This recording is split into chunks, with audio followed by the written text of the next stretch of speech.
दोस्तों, ए plus academy में आपका स्वागत है। आज हम क्लास 11th का जो हम स्टार्ट कर रहे थे, जो चल रहा था हमारा स्ट्रक्चर ऑफ एटम का एक पार्ट हमारा लास्ट हुआ था। आज सेकंड पार्ट है उसका। उसमें आपको याद होगा हमने डिस्कस किया था स्ट्रक्चर ऑफ एटम के बारे में, सब एटॉमिक पार्टिकल के बारे में, थॉमसन मॉडल के बारे में और रदरफोर्ड मॉडल के बारे में, फिर उसके लिमिटेशन के बारे में मैंने बताया था। उसके बाद उसके जो वेव नेचर था वो बताया था। वेव नेचर के बाद हमने दो कॉन्सेप्ट आए थे, वो सॉरी रदरफोर्ड की लिमिटेशन के बाद वेव नेचर को बताया था। वेव नेचर में हमने उसके पैरामीटर सारे बताए थे। पैरामीटर के बाद हमने वेव नेचर के भी लिमिटेशन बताई थी, यानी कि वेव नेचर पे हमने सारा डिस्कस कर दिया था। तो वेव नेचर डिस्कस करने के बाद अब अगला जो नेचर है वो है पार्टिकल नेचर। जो इलेक्ट्रोमैग्नेटिक रेडिएशन है उसके पार्टिकल नेचर के बारे में हम डिस्कस करेंगे। जो अगर हम आपको याद हो, जैसा कि हमने पहले लास्ट वीडियो में बताया था कि जो वेव नेचर था उसमें भी कुछ कमियां थी। उसमें कमियां क्या थी? कुछ थ्योरी तो वो प्रूफ कर पा रहा था, लेकिन कुछ थ्योरी को प्रूफ नहीं कर पा रहा था। जैसे कि वेव थ्योरी की बात करें, वेव थ्योरी जो है वो इंटरफेरेंस और डिफ्रैक्शन को तो प्रूफ कर पा रही थी, उस प्रोसेस को भी पूरी फॉलो कर रही थी, उसके जितने भी कॉन्सेप्ट थे वो सारे वैलिड हो रहे थे। लेकिन कुछ एक ऐसी थ्योरी थी जो वेव नेचर प्रूफ नहीं कर पा रही थी। जैसे कि कौन कौन से नेचर थे? एक तो था ब्लैक बॉडी रेडिएशन, इसको प्रूफ नहीं कर सकी हमारी वेव थ्योरी। और दूसरा है फोटो इलेक्ट्रिक इफेक्ट, इसको भी हमारी वेव थ्योरी एक्सप्लेन नहीं कर पाई, ना एक्सप्लेन कर पाई, ना कोई कॉन्सेप्ट लॉजिक दे पाई। तीसरा है variation of heat capacity of solid, इसके बारे में भी नहीं बता पाए कि कोई सॉलिड है उसमें हीट का वेरिएशन क्यों होता है। फ्रीक्वेंसी वेवलेंथ के बारे में ऐसा कुछ नहीं कर पाए। तो दोस्तों, इस चीज की लिमिटेशन को दूर करने के लिए मैक्स प्लांक सन 1900 में इन्होंने एक थ्योरी दी जिसका नाम था क्वांटम थ्योरी। इन्होंने इलेक्ट्रोमैग्नेटिक रेडिएशन को अलग नजरिए से देखा और इन्होंने बोला जैसे कि वेव थ्योरी होती है, वेव नेचर होता है, उसी तरह प्लांक ने पार्टिकल थ्योरी दी, पार्टिकल नेचर दिया। उन्होंने बोला कि इलेक्ट्रोमैग्नेटिक रेडिएशन है, ये एक इलेक्ट्रोमैग्नेटिक रेडिएशन है, इसमें जो एनर्जी होती है वो एमिटेड होती है, एब्जॉर्ब होती है in the form of discrete particle. अगर हम बोलें कि स्मॉल पैकेट के फॉर्म होते हैं, डिस्क्रीट पार्टिकल होते हैं एनर्जी के, किसी भी रेडिएंट एनर्जी में, इलेक्ट्रोमैग्नेटिक रेडिएंट एनर्जी में एनर्जी जो होती है वो एमिट और एब्जॉर्ब होती है in the form of small discrete particle. अब स्मॉल डिस्क्रीट पार्टिकल हैं, इन पार्टिकल्स को पैकेट बोला जाता है, एनर्जी पैकेट। याद रखिए ये एनर्जी पैकेट होते हैं, इसको हम लोग क्वांटम बोलते हैं। इसलिए क्वांटम जब कहा गया तो मैक्सवेल ने मैक्स प्लैंक ने इस थ्योरी को क्वांटम थ्योरी बोला गया। इनकी थ्योरी को प्लैंक क्वांटम थ्योरी, इन्होंने 1900 में ये थ्योरी दी, लेकिन इस थ्योरी को एक्सटेंड किया अल्बर्ट आइंस्टीन ने। अल्बर्ट आइंस्टीन का नाम आपने सभी ने सुना होगा। अल्बर्ट आइंस्टीन ने 1905 में इस थ्योरी को एक्सटेंड किया।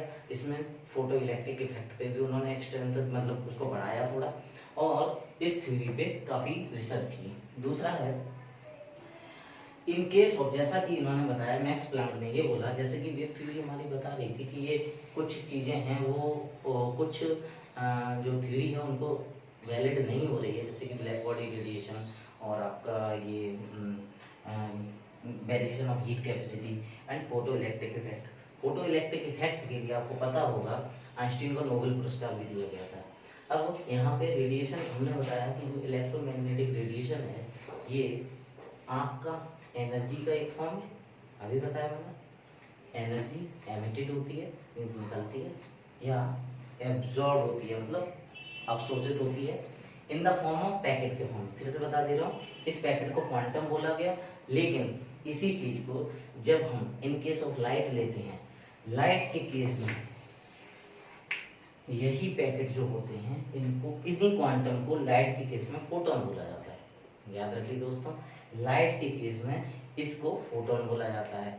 फोटोन, लाइट की जब भी बात होगी तो ये फोटोन कहे जाएंगे, इनका नाम है photon. Photon in the sense है तो ये क्वांटम ही, बस लाइट के केस में इनको फोटोन बोला जाता है। अब जब फोटोन बोला गया तो ये एक एनर्जी के एक फॉर्म है, एनर्जी का फॉर्म है, यानी कि इसकी कुछ ना कुछ एनर्जी भी होगी।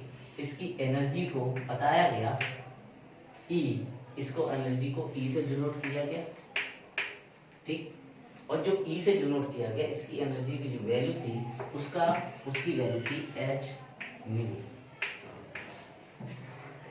याद रखिए दोस्तों, एच न्यू, ठीक है। ये है आपका एनर्जी लाइट का फोटोन, ठीक है। अब आते हैं दूसरे पॉइंट पे।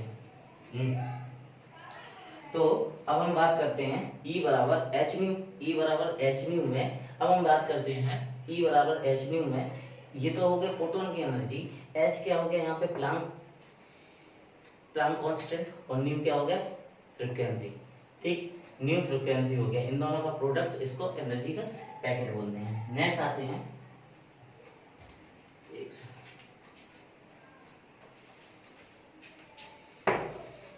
इस पे हम चर्चा करेंगे, इस पे हम ये भी प्रूफ करेंगे कि ये जो ब्लैक बॉडी रेडिएशन है या फोटो इलेक्ट्रिक इफेक्ट है, इसको किस तरह एक्सप्लेन किया गया, किसके जरिए, फोटोन के जरिए, या फिर इस प्लांक क्वांटम थ्योरी के जरिए।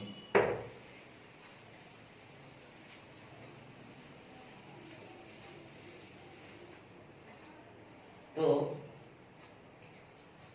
इन्होंने ये बोला कि जो पहला था स्प्लिट पार्टिकल है E बराबर एच न्यू, ये कैसे आता है, इन्होंने ये बोला जो फोटोन है इसकी जो एनर्जी होगी ये डायरेक्टली प्रोपोर्शनल होगी न्यू के, और न्यू जब प्रोपोर्शनल हटाते हैं तो आपको पता है एक कांस्टेंट आता है H और न्यू,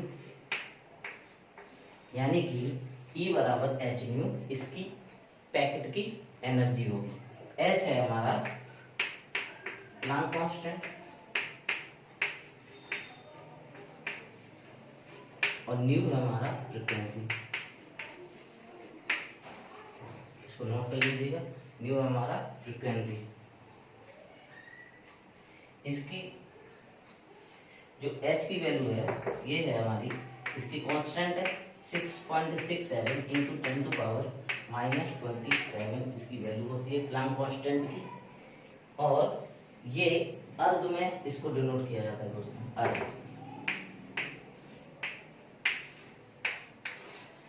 अर्ग में डिनोट किया जाता है, अर्ग इसकी यूनिट है। दूसरा, अगर हम बात करें, अगर नंबर ऑफ पार्टिकल्स जो हैं कई सारे हैं, तो अगर हम इसकी बात करें तो इसकी टोटल एनर्जी जो कितनी होगी, E बराबर, जैसा कि हमने बताया था पार्टिकल नेचर में जो पार्टिकल होता है वो in case of light photon कहा जाता है, और वैसे बेसिकली उसको क्वांटम बोला जाता है, और केस लाइट के केस में इसको फोटोन कहा जाता है। फोटोन की एनर्जी में जो एनर्जी होती है वो उसकी फ्रीक्वेंसी के डायरेक्टली प्रोपोर्शनल होती है, case E is directly proportional to nu, और प्रोपोर्शनल जब हटाते हैं तो E बराबर एच। मैंने बताया आपको थोड़ी देर पहले कि H होता है हमारा प्लांक कांस्टेंट और न्यू होता है फ्रीक्वेंसी। तो यहाँ पे आगे बात करते हैं, अभी प्लांक क्वांटम थ्योरी जो दी गई, इसमें जो पार्टिकल नेचर निकल के आया, इस पार्टिकल नेचर से कुछ जो प्रूफ वेव थ्योरी से नहीं हो रहे थे, उन थ्योरी को हम लोग इससे प्रूव करते हैं। इसमें जो पहली प्रॉपर्टी है उसको बोलते हैं ब्लैक बॉडी रेडिएशन, जिसको हम पढ़ना है 11th स्टैंडर्ड का पढ़ना है उस हिसाब से। तो ब्लैक बॉडी रेडिएशन को हम एक सिंपल लैंग्वेज में बताते हैं कि अगर कोई भी एक बॉडी ऐसी है जो कि एमिशन और रेडिएशन, एमिशन और एब्जॉर्प्शन दोनों को एमिट भी करती है, एब्जॉर्ब करती है, क्योंकि ऑल टाइप ऑफ फ्रीक्वेंसी को एमिशन और एमिट और एब्जॉर्ब करती है, उस बॉडी को ब्लैक बॉडी बोलते हैं, और उस फ्रीक्वेंसी को या उस रेडिएशन को हम लोग ब्लैक बॉडी रेडिएशन बोलते हैं, BBR बोलते हैं, ठीक है। तो एडी बॉडी, ऐसी बॉडी जो एमिट और एब्जॉर्ब ऑल टाइप की फ्रीक्वेंसी को एमिट और एब्जॉर्ब करे, तो उस बॉडी को ब्लैक बॉडी बोलते हैं, और इस फ्रीक्वेंसी को या इस रेडिएशन को हम ब्लैक बॉडी रेडिएशन बोलते हैं। ये तो हो गया हमारा ब्लैक बॉडी रेडिएशन। अब हम बात करते हैं फोटो इलेक्ट्रिक इफेक्ट। जैसा कि नाम से पता चलता है फोटो इलेक्ट्रिक इफेक्ट, फोटो से हम यहाँ से अगर बात करें तो फोटो से मतलब होता है यहाँ से लाइट, ठीक है। दूसरा है फोटो इलेक्ट्रिक, इलेक्ट्रिक का मतलब होता है करंट से या फिर इलेक्ट्रॉन से या इलेक्ट्रिक चार्ज से, चार्ज।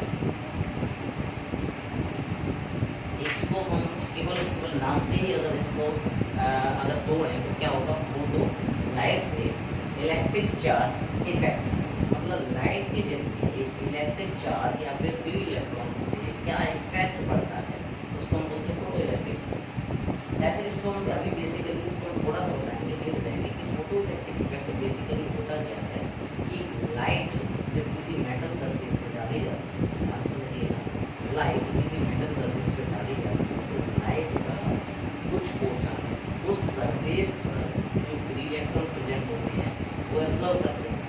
अब जब वो एब्जॉर्ब करेंगे तो वो एनर्जी जब लेंगे तो क्या होंगे, एक्साइटेड होंगे, और जब वो एक्साइटेड होंगे तो क्या करेंगे, वो अपने सरफेस को छोड़ेंगे, और जब सरफेस को छोड़ेंगे तो उनकी पोटेंशियल एनर्जी जो होगी, जो बनी होगी, वो कन्वर्ट हो जाएगी काइनेटिक में, और जो काइनेटिक एनर्जी हो जाएगी तो वो काइनेटिक एनर्जी से लेने से अपना सरफेस छोड़ के चले जाएंगे। तो सीधा सा एक सिंपल लैंग्वेज में हम बताएं इसको, अगर कोई मेटल सरफेस है, अभी इसको अभी एक्सप्लेन करेंगे नेक्स्ट वीडियो में, लेकिन अभी हम थोड़ा सा बता देते हैं कि अगर कोई सरफेस है इस पर हम कोई लाइट डालते हैं, हमने अभी बताया light in the sense particle, particle in the sense quantum, quantum in the sense photon, photon in light के केस में हम लोग क्वांटम को फोटोन कहते हैं। तो यहाँ से अगर हम फोटोन डालते हैं, फोटोन ये क्या है, मेटल सरफेस, ये क्या है, मेटल सरफेस। इस सरफेस पे जब हम फोटोन को डालते हैं तो इस पर, इस सरफेस पर जो इलेक्ट्रॉन प्रेजेंट होते हैं, फ्री इलेक्ट्रॉन, जिसे हम फ्री इलेक्ट्रॉन बोलते हैं, ये प्रेजेंट होते हैं। अब ये इलेक्ट्रॉन क्या करेंगे, ये जो एनर्जी इनको मिलेगी, ये क्या करेंगे, इस फोटोन को या लाइट को, जो लाइट आ रही है, लाइट एनर्जी के पार्टिकल को एब्जॉर्ब करेंगे। आपको मैंने बताया था ई क्या होता है, ई होता है एच न्यू, एच न्यू क्या है, इस पार्टिकल की एनर्जी। अब पार्टिकल की एनर्जी का मतलब क्या है, उस पार्टिकल की एनर्जी जिस इलेक्ट्रॉन से टकराएगी तो ये टकरा के ये इसकी एनर्जी को बढ़ा देगा। जब इसकी एनर्जी को बढ़ा देगा तो ये क्या करेगा, ये अभी किस पोजीशन पे, एक पोटेंशियल पोजीशन पे, तो ये एनर्जी को लेगा और ये सरफेस को छोड़ देगा, एमिट हो जाएगा। यानी कि यहाँ से हम फोटो लाइट के जरिए जो इजेक्शन ऑफ इलेक्ट्रॉन का होता है, इस पूरी प्रोसेस को बोलते हैं फोटो इलेक्ट्रॉन। और जब फोटो इलेक्ट्रिक इफेक्ट, इस फोटो इलेक्ट्रिक इफेक्ट, फोटो का इलेक्ट्रिक चार्ज पर जो इफेक्ट है उसे फोटो इलेक्ट्रिक इफेक्ट बोलते हैं, सिंपल वे में। अब आप खुद समझिए, जब ये एच न्यू एनर्जी, जब ये इलेक्ट्रिक चार्ज लेगा तो ये एक जगह स्टेबल नहीं रह पाएगा। जब स्टेबल नहीं रह पाएगा तो ये अपना सरफेस छोड़ेगा और ये निकल जाएगा, यानी कि ग्राउंड स्टेट से ये पहुंच जाएगा एक्साइटेड स्टेट। यानी कि एनर्जी जो थी इसकी एच न्यू, यहाँ पे एच न्यू के बाद यहाँ एनर्जी थी जो यहाँ से इसने एब्जॉर्ब की एच न्यू नॉट, और यहाँ से जब ये निकल गया तो इसकी एनर्जी होगी काइनेटिक, यानी कि एम वी स्क्वायर। यानी कि इन तीनों को मिला के हम इन दोनों तीनों को मिला के आइंस्टीन ने इक्वेशन दी, जिसको हम 11th या 12th स्टैंडर्ड में पढ़ते हैं, कि ये आइंस्टीन इक्वेशन देते हैं, क्वांटम इक्वेशन, क्योंकि इससे रिलेटेड है फोटो इलेक्ट्रिक इफेक्ट से। तो यहाँ पे केवल हमें इतना बताना था कि पार्टिकल नेचर से किसी भी सरफेस से इलेक्ट्रॉन का इजेक्शन ही फोटो इलेक्ट्रिक इफेक्ट होता है। तो यहाँ पर बस हमारा यही टॉपिक खत्म होता है। इसके बारे में जो बेसिक डेफिनेशन को हमने बता दी, ब्लैक बॉडी रेडिएशन बता दी, प्लांक क्वांटम थ्योरी बता दी। इसके बाद नेक्स्ट वीडियो में हम लोग इसके आगे के टॉपिक पर चर्चा करेंगे और कोशिश करेंगे इसको और ब्रीफली से डिस्कस किया। अभी फोटो इलेक्ट्रिक इफेक्ट के लिए हम और नेक्स्ट वीडियो बनाएंगे, उसको थोड़ा ज़्यादा चर्चा करेंगे। और इसके बाद ये जो चैप्टर है, इसके बाद जो आएगा बोहर्स मॉडल, बोहर्स मॉडल को हम लोग काफ़ी ज़्यादा एक्सप्लेन करेंगे, उसके लिए 2-3 वीडियो लगेंगे, लेकिन हाँ उसको एक्सप्लेन बहुत डिटेल में करेंगे। तो दोस्तों हमारे चैनल से जुड़े रहिए इन सब चीज़ों को जानने के लिए, और सब्सक्राइब कीजिए हमारे चैनल को, और इस तरह की इंफॉर्मेटिव इंग्लिश